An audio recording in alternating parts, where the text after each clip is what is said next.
بسم اللہ الرحمن الرحیم۔ عزیز طلباء، آج ہم اسلامیات کا تیسرا سبق پڑھیں گے۔ اس سبق کا عنوان ہے حفاظت قرآن۔ تمام آسمانی کتابوں میں قرآن کریم کو یہ خصوصیت حاصل ہے کہ یہ آخری آسمانی کتاب ہے۔ جس طرح ہمارے نبی کریم صلی اللہ علیہ وسلم آخری نبی اور رسول ہیں، ایسے ہی یہ آخری آسمانی کتاب ہے۔ جس طرح آپ صلی اللہ علیہ وسلم آخری رسول ہیں، لہذا آپ کی رسالت قیامت تک ہے، ایسے ہی قرآن آخری کتاب ہے، لہذا قرآن بھی قیامت تک باقی رہے گا۔ تو قرآن کریم محفوظ رہے گا یا قرآن کریم محفوظ ہے، اسی عنوان کو حفاظت قرآن کے نام سے بیان کیا جاتا ہے۔ قرآن کریم کی جو حفاظت ہے، یہ اس کی خصوصیت ہے۔ پہلی آسمانی کتابوں میں جتنی بھی آسمانی کتابیں آئیں یا صحیفے آئے، ان میں سے صرف قرآن ہی محفوظ ہے، کوئی اور آسمانی کتاب یا صحیفہ اصلی شکل میں محفوظ نہیں ہے۔ پہلی آسمانی کتابیں جتنی بھی ہیں ان میں تحریف ہو چکی ہے، یعنی رد و بدل ہو چکی ہے۔ قرآن مجید سورۃ المائدہ آیت نمبر 3 میں اللہ تبارک و تعالی ارشاد فرماتے ہیں، یحرفون الکلم عن مواضعہ، کہ یہودی اور عیسائی یعنی اہل کتاب جو ہیں وہ کلمات کو، اپنی آسمانی کتابوں کے الفاظ کو ان کی جگہ سے بدل دیتے ہیں۔ مزید فرمایا سورہ آل عمران آیت نمبر 157 میں، فنبذوہ وراء ظہورہم واشتروا بہ ثمنا قلیلا، کہ پھر انہوں نے کنہوں نے؟ غیر مسلموں نے اس وعدے کو پس پشت ڈال دیا اور اس کے بدلے میں تھوڑی سی قیمت حاصل کر لی۔ مزید فرمایا بما استحفظوا من کتاب اللہ وکانوا علیہ شہداء، اللہ نے ان کو اپنی کتاب کا محافظ بنایا تھا اور وہ اس کے گواہ تھے، لیکن انہوں نے اس حفاظت کا جو وعدہ تھا اس کو پورا نہ کیا، لہٰذا وہ آسمانی کتابیں محفوظ نہیں رہ سکیں۔ آج جتنی آسمانی کتابیں ہیں ان میں سے کوئی بھی آسمانی کتاب اپنی اصلی شکل میں محفوظ نہیں ہے۔ زیادہ سے زیادہ یہ کہا جا سکتا ہے کہ موجودہ آسمانی کتابوں میں کچھ حصہ اللہ کا کلام ہے، لیکن کون سا حصہ اللہ کا کلام ہے اور کون سا بعد میں شامل کر دیا گیا، یہ فرق آج ہم تو کیا خود ان مذاہب کی ماننے والے بھی نہیں کر سکتے۔ قرآن مجید کی حفاظت اللہ نے اپنے ذمے لی، اس لیے یہ محفوظ ہے۔ سورۃ الحجر آیت نمبر 9 میں اللہ فرماتے ہیں، انا نحن نزلنا الذکر وانا لہ لحافظون، حقیقت یہ ہے کہ یہ ذکر یعنی قرآن ہم نے ہی اتارا ہے اور ہم ہی اس کی حفاظت کرنے والے۔ مزید فرمایا سورہ قیامہ آیت نمبر 16-17 میں، لا تحرک به لسانک لتعجل به ان علینا جمعہ وقرآنہ، اے پیغمبر صلی اللہ علیہ وسلم، آپ اس قرآن کو جلدی جلدی یاد کرنے کے لیے اپنی زبان کو نہ ہلایا کریں، یقین رکھیں کہ اس کو یاد کرانا اور پڑھوانا ہماری ذمہ داری ہے۔ تو عزیز طلباء، یہ قرآن کریم اللہ کے ذمے لے لینے کی وجہ سے آج تک محفوظ ہے۔ اس کی اللہ تبارک و تعالیٰ نے خود اپنے ذمے لیا اس کی حفاظت کو، لیکن اس کے لیے اللہ تبارک و تعالیٰ نے کچھ اسباب بھی اختیار فرمائے، کچھ حفاظتی تدابیر بھی اللہ تبارک و تعالیٰ نے مہیا فرمائی۔ ان میں سے پہلی تدبیر وہ قرآن کریم کے نزول کا طریقہ ہے۔ پہلی آسمانی کتابیں وہ اکٹھی نازل ہو جاتی تھیں، یہ قرآن آپ صلی اللہ علیہ وسلم کے قلب اطہر پر 23 سال کے عرصے میں تھوڑا تھوڑا کر کے نازل کیا گیا۔ جبریل امین علیہ الصلوۃ والسلام قرآن کریم کو حضور صلی اللہ علیہ وسلم کے سینہ میں بحفاظت اتار دیتے تھے۔ اس کے بعد نبی صلی اللہ علیہ وسلم صحابہ اکرام رضوان اللہ علیہ مجمعین کو بلا کر قرآن کا یہ حصہ لکھوا دیتے تھے اور صحابہ اسے زبانی یاد کر لیتے تھے۔ بہت سے صحابہ کو پورا قرآن یاد تھا، کئی صحابہ نازل آیات کو لکھنے کا فوری اہتمام کرتے تھے۔ قرآن مجید میں جگہ جگہ اس بات کا کی طرف اشارہ ملتا ہے، اس کے لکھنے کی طرف۔ تو پہلا طریقہ تھوڑا تھوڑا کر کے نازل کرنا ہے. تھوڑا تھوڑا نازل ہوتا رہا, آپ صلی اللہ علیہ وسلم بھی یاد فرماتے رہے, آپ کو یاد ہوتا رہا, اور آپ صلی اللہ علیہ وسلم کے صحابہ بھی اس کو یاد کرتے رہے. تو ایک تو تھوڑا تھوڑا کر کے نازل ہونے کی وجہ سے یہ محفوظ ہوتا رہا. دوسرا, آپ صلی اللہ علیہ وسلم صحابہ کرام رضوان اللہ علیہ مجمعین کو بلا کے لکھوا بھی دیتے تھے, جیسا کہ کل کے سبق میں ذکر کیا تھا کہ تقریباً 40 وہ کاتبین وحی تھے جن کی آپ صلی اللہ علیہ وسلم کی طرف سے یہ ڈیوٹی تھی کہ جب آپ صلی اللہ علیہ وسلم کو بلائیں قرآن کریم کا کچھ نیا نازل ہونے والا حصہ یاد کرنے کے لیے, تو لکھنے کے لیے, تو وہ آپ صلی اللہ علیہ وسلم کی خدمت میں حاضر ہو جاتے تھے اور قرآن کریم کا نیا نازل شدہ حصہ جو ہوتا تھا اس کو لکھ لیتے تھے. تو یہ دوسرا سبب تھا قرآن کریم کی حفاظت کا, دوسرا ذریعہ. تیسرا ذریعہ تلاوت کی ترغیب اور اس پر اجر و ثواب کا وعدہ, یعنی قرآن کریم کی تلاوت کی ترغیب دی گئی کہ زیادہ سے زیادہ قرآن کریم پڑھنے کی تلقین کی گئی. آپ صلی اللہ علیہ وسلم کو اللہ تبارک و تعالیٰ کا ارشاد ہے, اتلو ما اوحی الیک من الکتاب, سورۃ العنکبوت آیت نمبر 45. فرمایا کہ آپ تلاوت کیجئے وہ جو وہی کیا جاتا ہے آپ کی طرف, یعنی کتاب, یعنی قرآن کریم جو کتاب آپ پر اتاری جا رہی ہے اس کی تلاوت کیجئے. جیسا کہ کل کے سبق میں بھی ذکر کیا تھا کہ آپ صلی اللہ علیہ وسلم تلاوت کرتے تھے, بلکہ زبانی میں تلاوت فرماتے تھے, اور جبریل علیہ السلام کے ساتھ ہر رمضان میں جتنا قرآن نازل ہو چکا ہوتا تھا اس کا دور فرماتے تھے, اور آخری رمضان میں آپ صلی اللہ علیہ وسلم نے یہ دور 2 مرتبہ فرمایا تھا. قرآن کریم کو توجہ سے سننا اور اس کی تلاوت کرنا, ان دونوں چیزوں کی تلقین کی گئی. قرآن کریم کی تلاوت سیکھنا, اس کو آگے سکھانا, اس کی بھی باقاعدہ ترغیب دی گئی. آپ صلی اللہ علیہ وسلم نے ارشاد فرمایا, خیرکم من تعلم القرآن وعلمہ, تم میں سے بہترین آدمی وہ ہے یا سب سے زیادہ اچھا وہ ہے جو قرآن سیکھے اور اس کو سکھائے. آپ صلی اللہ علیہ وسلم نے ارشاد فرمایا, وہ شخص رشک کے قابل ہے جس کو اللہ تبارک و تعالیٰ نے قرآن کا علم دیا اور وہ دن رات اس کی تلاوت کرتے ہیں. آپ صلی اللہ علیہ وسلم مسجد میں تشریف لائے, دیکھا کچھ لوگ عبادت میں مصروف ہیں, کچھ قرآن کریم کے پڑھنے پڑھانے میں مصروف ہیں. آپ صلی اللہ علیہ وسلم قرآن پڑھنے والوں کے ساتھ بیٹھ کے اور فرمایا, کام دوسرے بھی اچھا کر رہے ہیں لیکن مجھے سکھانے والا بنا کے بھیجا گیا, لہٰذا میں پڑھنے پڑھانے کے حلقے میں بیٹھوں.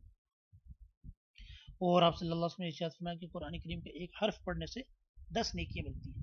فرمایا کہ میں یہ نہیں کہتا کہ الف لام میم ایک حرف ہے, بلکہ الف ایک حرف ہے, لام ایک حرف ہے, میم ایک حرف, یعنی آپ صلی اللہ علیہ وسلم نے یہ قرآن کریم کی تلاوت کی ترغیب دی کہ ہر حرف پہ 10 نیکیاں ملے گی.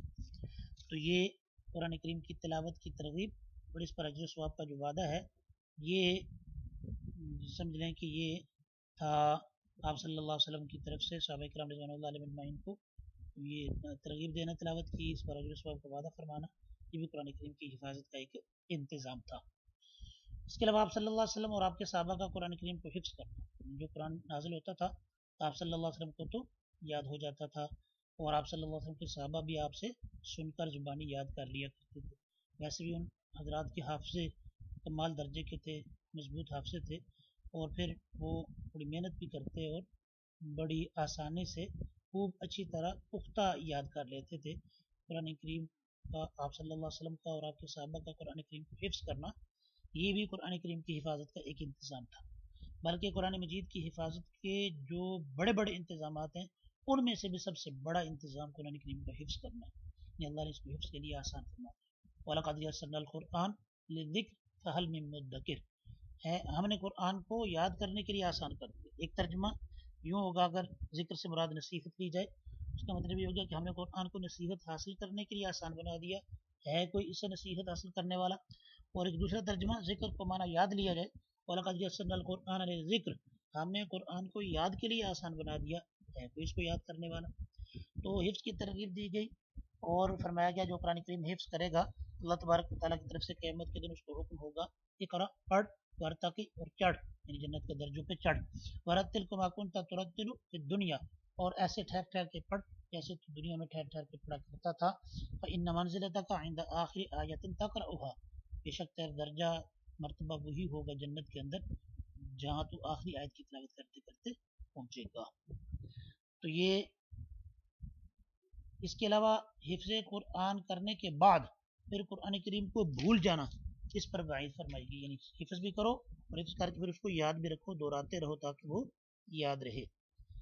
قرآن کریم اللہ تبارک و تعالیٰ ارشاد فرماتے ہیں من اعرض عن ذکری فإن له معیشۃ ضنکا ونحشرہ یوم القیامۃ اعمی، کہ جس نے ہمارے ذکر سے اعراض کیا، منہ موڑا، فإن له معیشۃ ضنکا، ہم اس کی زندگی تنگ کر دیں گے، بے سکونی والی زندگی ہو، ونحشرہ یوم القیامۃ اعمی، اور قیامت کے دن ہم اس کو اندھا کر کے اٹھائیں گے، اس کا اندھا کر کے اس کا حشر فرمائیں گے۔ قال رب لما حشرتنی اعمی، وہ عرض کرے گا کہ یا اللہ تو نے مجھے اندھا کر کے کیوں اٹھایا، وقد كنت بصیرا، حالانکہ میں تو دیکھنے والا تھا، ٹھیک ٹھاک تھا میں۔ قال، اللہ فرمائیں گے اتت کا آیاتنا، آئی تھی تیرے پاس ہماری آیتیں، فنسیتها، بس تو نے ان کو بلا دیا، وکذالک الیوم تنسیٰ، بس آج تجھے بھی بلا دیا جائے گا۔ تو اس کا دو مطلب ہو سکتے ہیں، ایک مطلب تو یہ ہے کہ ہمارے پاس تیرے پاس ہماری نصیحت آئی تھی، قرآن آیا تھا تو نے اس کو بلا دیا، کیا مطلب اس سے ہدایت حاصل نہیں کی، آج ہم تجھے بلا دیں گے، کیا مطلب تیری طرف نظر کرم نہیں کریں۔ اور دوسرا مطلب اس کے ظاہری الفاظ سے یہ بھی نکل سکتا ہے کہ ہم تیرے پاس ہماری آیتیں آئی تھی، کیا مطلب کہ ہم نے اپنی آیتیں حفظ کرنے کی توفیق عطا فرمائی، نصیحت، اور پھر تو نے ان کو حفظ کرنے کے بعد بلا دیا، وکذالک الیوم تنسیٰ، آج تجھے بھی بلا دیا جائے گا، کیا مطلب آج تجھ پر نظر کرم نہیں کی جائے گی۔ تلاوت کی ہے، یہ حفظ کی ترغیب دی گئی، آپ نے حفظ کیا، صحابہ نے حفظ کیا، حفظ کرنے پہ ثواب کا وعدہ کیا گیا، اور حفظ نہ کرنے، حفظ کرنے کے بعد بلا دینے کو گناہ بتایا گیا۔ آپ صلی اللہ علیہ وسلم نے ارشاد فرمایا میں نے اپنی امت کا کوئی گناہ اس سے بڑا نہیں دیکھا کہ کسی نے ایک آیت یاد کی ہو اور پھر اس کو بلا دیا۔ تو یہ چوتھا انتظام تھا قرآن کریم کا حفظ، قرآن کریم کی حفاظت کے حوالے سے۔ پانچواں انتظام، نماز اور تراویح میں تلاوت قرآن کا حکم، یعنی نماز میں بھی تلاوت کا حکم دیا گیا، فرمایا ان قرآن الفجر کان مشہودا، کہ فجر کے وقت نماز میں جو قرآن کریم پڑھا جاتا ہے اس کی تلاوت میں فرشتے حاضر ہوتے ہیں، ترغیب دی جا رہی ہے فجر کی نماز میں زیادہ سے زیادہ قرآن پڑھو، تمہارا قرآن سننے کے لیے فرشتے آتے ہیں۔ تو اس کے علاوہ بھی نماز کے اندر جو آپ صلی اللہ علیہ وسلم کا اپنا معمول بھی یہ تھا کہ کثرت سے تلاوت کرواتے تھے، حضرت عثمان غنی رضی اللہ عنہ کے بارے میں آتا ہے کہ پورا پورا قرآن ایک ایک رکعت میں ختم فرما دیا کرتے تھے۔ تراویح کے اندر تلاوت قرآن، یہ بھی اس امت پر اللہ تبارک تعالیٰ کا انعام اور احسان ہے کہ یہ بھی قرآن کریم کی حفظ کا یا یاد رکھنے کا ایک ذریعہ ہے۔ حفاظ سال میں سستی بھی کر دیں، تراویح کے اندر جو قرآن کریم نے سنانا ہوتا ہے اس فکر سے وہ تو سارا دن یاد کرتے ہیں، تو گویا ہر سال ہر حافظ کا جو حفظ ہے وہ رمضان میں تازہ ہو جاتا ہے۔ تو یہ حضرت عمر فاروق رضی اللہ تعالیٰ نے باقاعدہ انتظام فرمایا تھا اور اس کا حکم دیا تھا کہ مساجد کے اندر 20 رکعت تراویح پورا رمضان پڑھی جائے اور اس کے اندر باقاعدہ ایک قرآن کریم مکمل کرنے کا اہتمام کیا جائے۔ تو یہ پانچواں انتظام تھا نماز اور تلاویح کے اندر تلاوت قرآن کا جو حکم ہے، یہ قرآن کریم کی حفاظت کی پانچویں تدبیر تھی۔ چھٹی تدبیر، قرآن کریم کے جو نسخے تھے لکھ کے محفوظ کیے گئے، آج بھی ان میں سے بہت سے نسخے ملتے ہیں۔ قرآن مجید کا وہ نسخہ جس کی تلاوت کرتے ہوئے حضرت عثمان رضی اللہ تعالیٰ عنہ کو شہید کیا گیا وہ روس میں موجود ہے۔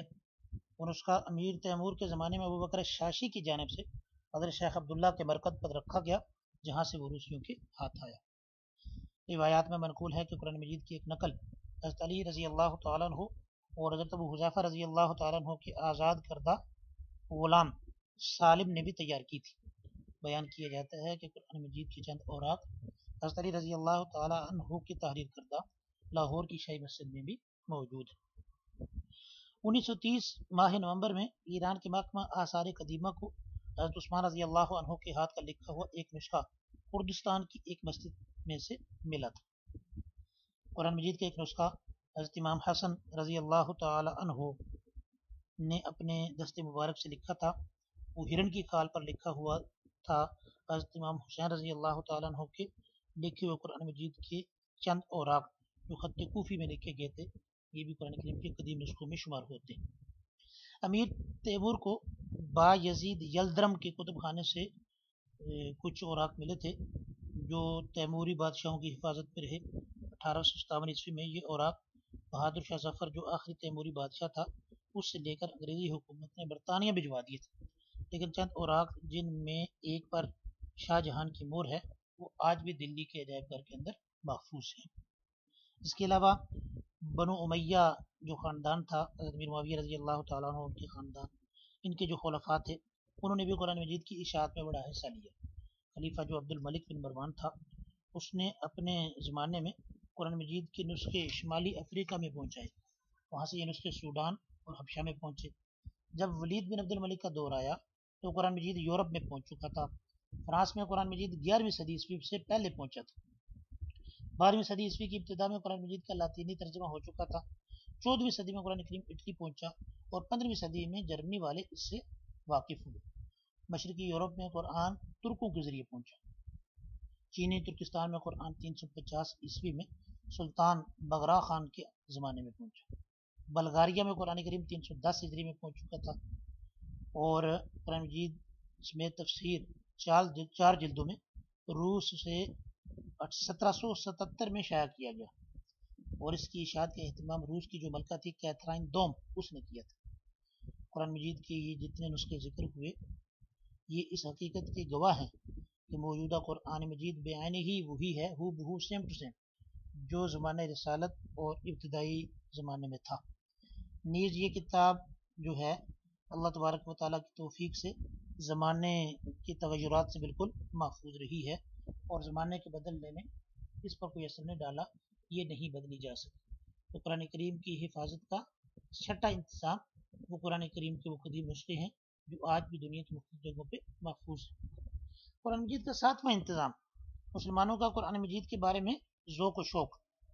قرآن مجید کے تحفظ کے لیے، اس کی بقا اور حفاظت کے لیے جو ظاہری وسائل اور ذرائع اختیار کیے گئے، ان میں سب سے مؤثر ذریعہ وہ مسلمانوں کا وہ ذوق و شوق اور قرآن کریم کے ساتھ انتہائی عشق تھا جو تاریخ کے ہر دور میں موجود رہا۔ اسی محبت اور الفت کے جذبے کا تقاضا تھا کہ مسلمان تلاوت قرآن کریم کے شوقین رہے، اور زندگی کی مصروفیات میں گر جانے کے باوجود مسلمان قرآن کریم کی تلاوت سے اس کے سمجھنے سمجھانے سے کبھی محروم نہ رہے۔ اب ہماری بدقسمتی کہہ لیں کہ جدید تہذیب اور غلامانہ طرز فکر نے جہاں دوسری اسلامی قدروں کو، اسلامی ویلیوز کو خراب کیا ہے، وہاں قرآن کریم کی تلاوت کا جذبہ بھی اس طوفان سے متاثر ہوئے بغیر نہیں رہ سکتا۔